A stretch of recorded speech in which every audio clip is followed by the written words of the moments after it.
My mom laughed and said I'd never be as good as my brother, so I brought receipts and stopped paying their bills. Hi, I'm Daniel Wright, I'm 34, and the night my mother laughed and told me I'd never be as good as my brother was the exact moment I stopped paying for my family's life. She said it right across the dinner table, fork halfway to her mouth, like it was a harmless joke everyone was supposed to enjoy. Daniel, let's be honest, she smirked. You'll never match Evan. Some people just have it. My dad chuckled. My aunt smiled politely. Even my brother didn't look up from his phone. And just like that, years of silence snapped. For context, I'm the quiet one. The reliable one. The guy who never needs help. I work in financial operations, spreadsheets, audits, budgets. Numbers don't lie to me, and I don't forget them. For almost 6 years, I'd been covering bills my parents couldn't quite handle right now. Electricity, internet, insurance, groceries. Random emergencies that somehow always landed in my inbox late at night. I never announced it. I never waved it around. I just paid. Because that's what responsible sons do. Or so I was taught. But that night, with everyone laughing like my worth was a punchline, something inside my chest went cold and steady. I pushed my chair back. Well, I said, calm enough to surprise myself.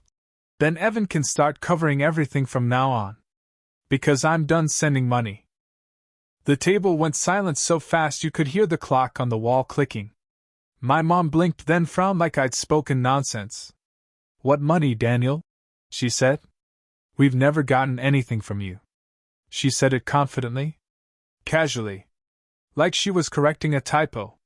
For half a second, I almost doubted myself.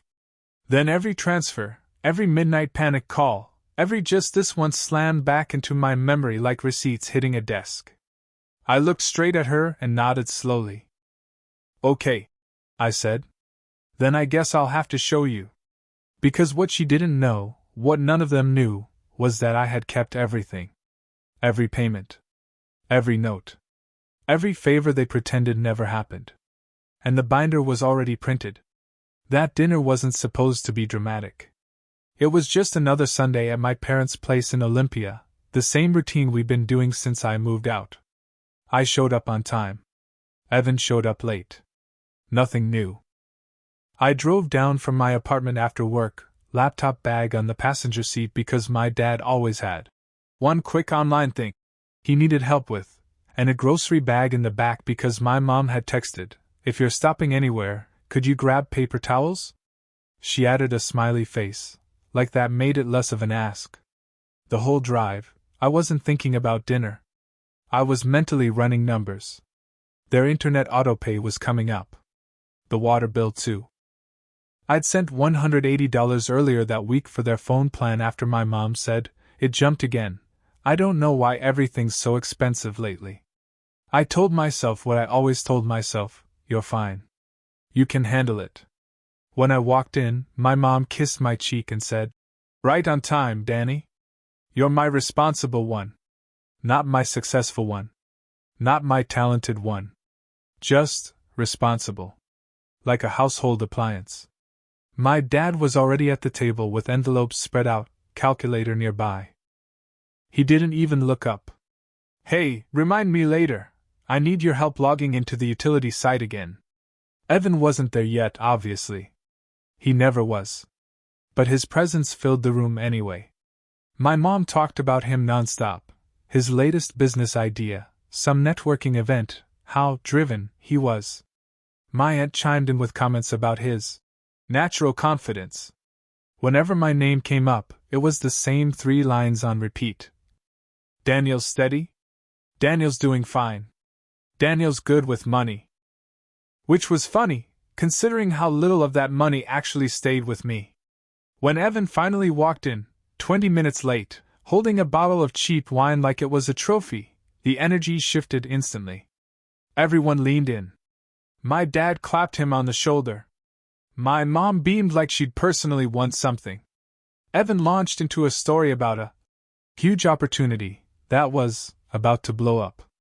People laughed in the right places, asked questions, hung on every word. No one mentioned the text he'd sent me 2 weeks earlier asking for $400 to bridge a gap.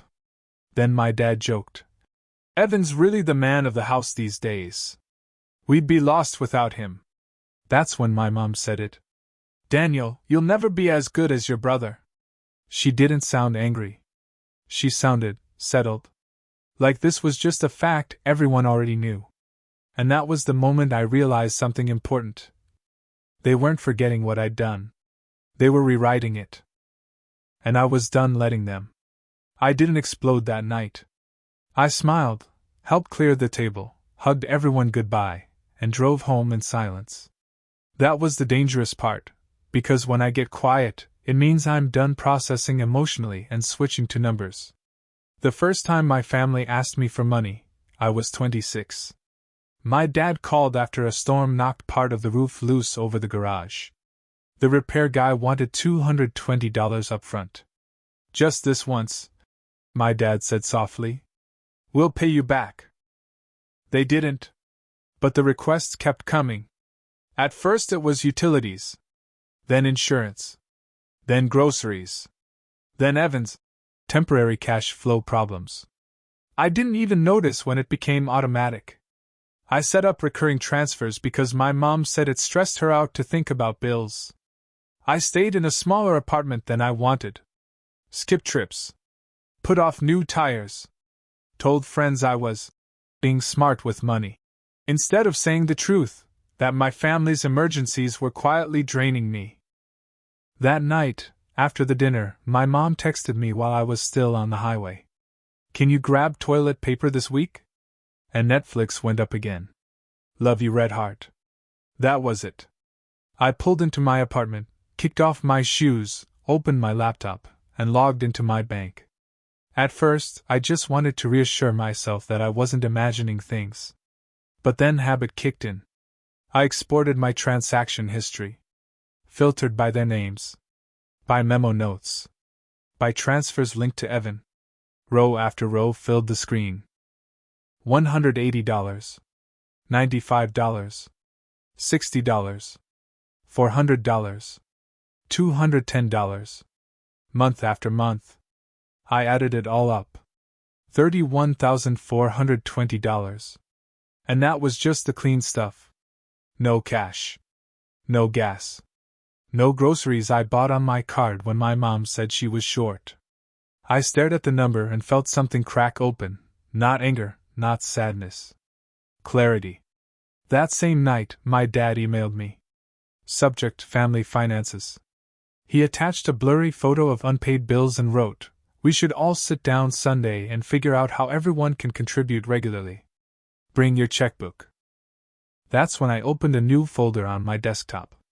I named it Receipts. And I started printing. Sunday came faster than I wanted it to. I drove back to Olympia with a bulk pack of paper towels in the trunk and a thick black binder on the passenger seat. The binder felt heavier than it should have, like it knew why it was coming.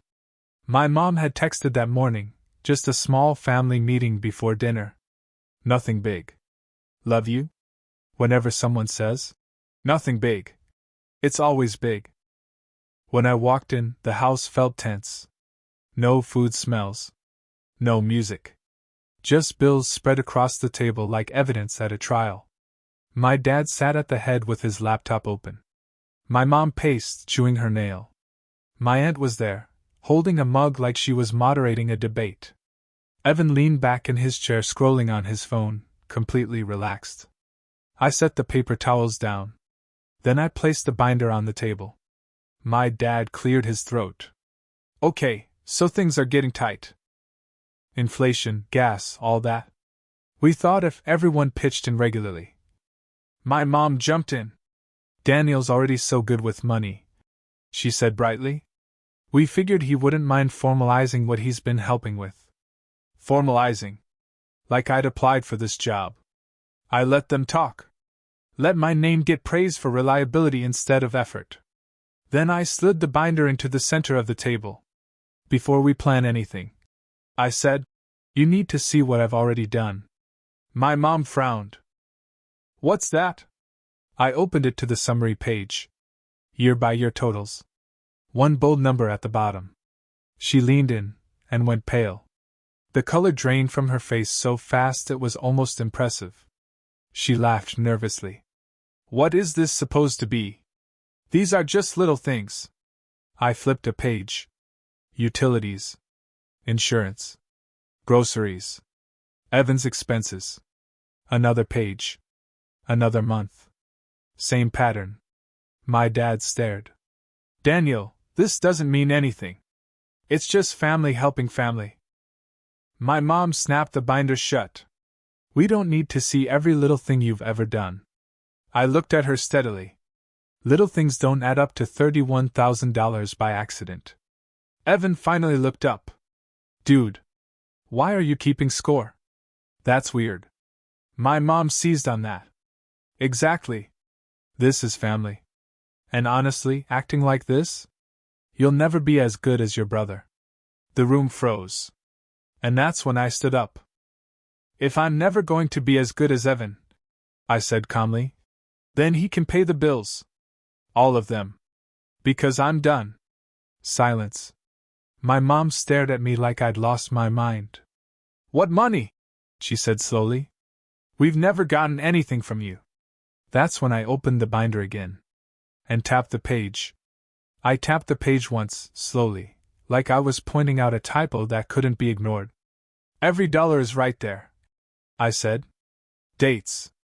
Amounts. Notes. Utilities. Insurance. Evan's gas. Evan's courses. You don't get to erase it because it's uncomfortable. My mom pushed the binder away like it might bite her. You're being dramatic. She snapped. Those were gifts. You never said you expected anything back. I didn't expect it back, I said. My voice surprised me, steady, flat. I expected basic respect. My dad shook his head, already retreating into the script. This isn't how families work, Daniel. Families don't keep ledgers. Families also don't pretend $31,000 never existed, I replied. Evan scoffed. Wow. So this is about money now? It's about pretending I don't matter, I said, turning to him for the first time. You get praised. I get billed. Then I get told I'll never be as good as you. My mom crossed her arms. If you didn't want to help, you could have said no. I let out a short laugh. Not because it was funny, but because it was absurd. You trained me not to, I said. Every time I hesitated, you panicked. Every time I helped, you took it and rewrote the story. The room was dead quiet. So here's the boundary, I continued. I'm not sending money anymore. Not for bills. Not for emergencies. Not for Evan's big opportunities. My dad's voice hardened. You're tearing this family apart. No, I said. I'm just stepping out of the role you assigned me. I picked up the binder, tucked it under my arm, grabbed my jacket, and headed for the door. Behind me, my mom's voice cracked. So that's it? You're just cutting us off? I turned back once. I'm not cutting you off, I said. I'm just not funding the denial anymore. Then I walked out. I didn't even make it halfway home before my phone started lighting up. And that's when the real backlash began. The calls started before I hit the highway. I let them ring. One after another. My mom. My dad. Evan. Voicemail stacked so fast my phone looked broken. When I finally parked outside my apartment, I sat there and listened. My mom went first, voice shaking, wounded. How could you embarrass us like that? You made us look like we're using you. We're your parents, Daniel. Parents are allowed to ask for help. 5 minutes later, another voicemail. Angrier. If you wanted appreciation, you could have just said something. You didn't have to turn dinner into a courtroom. Then my dad. Tired. Disappointed. No one forced you to send money. That wasn't a debt. That was you choosing to help. Families don't keep score. Evan didn't bother with subtlety. Who prints 5 years of bank statements? That's unhinged. It's not even that much money. You made Mom cry. Get over yourself. I deleted his message halfway through. Over the next few days, the outrage turned into gaslighting. My mom texted, I really think you added wrong. There's no way it was that much. You're stressed. My dad emailed a spreadsheet of his own, times they'd bought me clothes in college, helped with a used car when I was 19. He ended it with, we've done more for you than you realize. Let's stop putting price tags on love. My aunt called and asked me to meet for coffee. You can't treat your parents like clients, she said gently. They're just floundering. You're doing well. It's natural they lean on you. I stirred my coffee and thought about how close I'd come to resetting the transfers just to make the noise stop. Instead, I went home and did something radical. I canceled every automatic payment. Utilities. Insurance. Internet. Gone. Then I opened a new savings account and named it me. I redirected the same monthly amount into it. I opened an IRA I'd been putting off. Scheduled contributions. Quietly. Intentionally. That night, my mom posted a vague message online about ungrateful children. Evan posted a selfie in his car with a caption about hustling alone. A week later, my dad accidentally sent me a photo of an internet shut-off notice meant for my mom. I didn't fix it. I said, have you tried setting up a payment plan? The silence on the other end was loud. The consequences didn't hit all at once. They crept in, quiet and uncomfortable. A few weeks after I stopped paying, my mom called crying about the power company giving them a final notice. In the past, that would have sent me straight to my banking app. This time, I asked calmly, did you call them to work out a payment plan? She went quiet, then muttered that she'd figure something out, and hung up. Evan texted late one night. Need a quick $350 to lock and staging for a listing. Big commission coming. I'll pay you back. I stared at the message longer than I wanted to admit. My thumb hovered, muscle memory screaming fix it. Then I typed, I'm not sending money anymore. 3 eye-roll emojis came back. Guess those receipts changed you. They did. Little by little, reality forced its way in. My dad picked up weekend maintenance work at an apartment complex. He complained about the hours, the drive, the wear on his knees, but he did it. My mom sold a few pieces of jewelry online, mentioning it casually like she wasn't waiting for me to rescue her. Evan stopped posting rooftop bars and started posting coffee shops and open houses. A cousin let it slip that he'd lost a client because he couldn't front staging costs. No one said my name, but I knew. And in the middle of all that, my life got quieter. The money that used to disappear started stacking up. My savings account actually grew. I joined a small gym.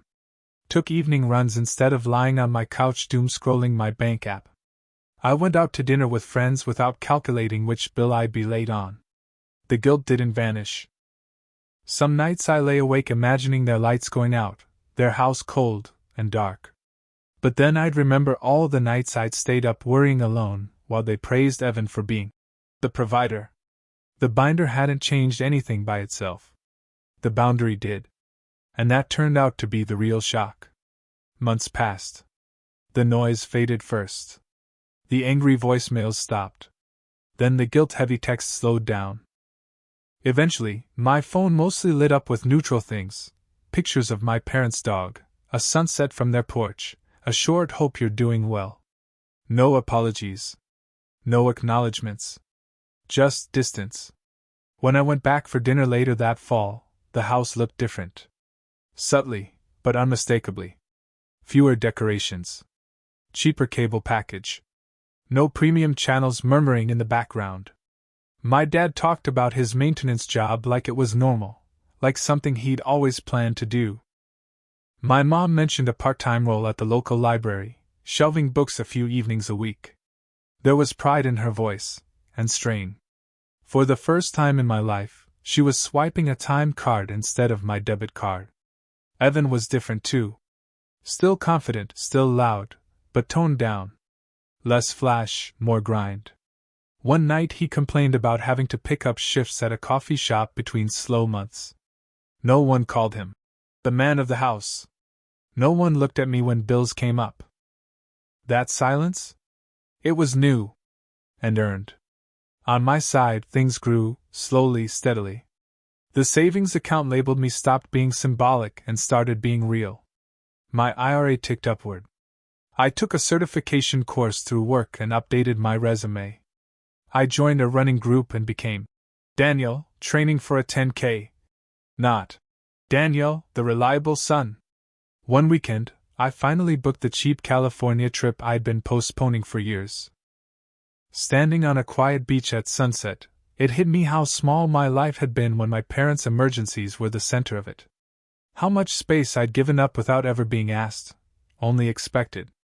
I still see my family. I still answer calls. But I don't open my banking app during conversations anymore. I don't send money in moments of panic. If someone asks for help, I say, "I'll think about it." And sometimes the answer is no.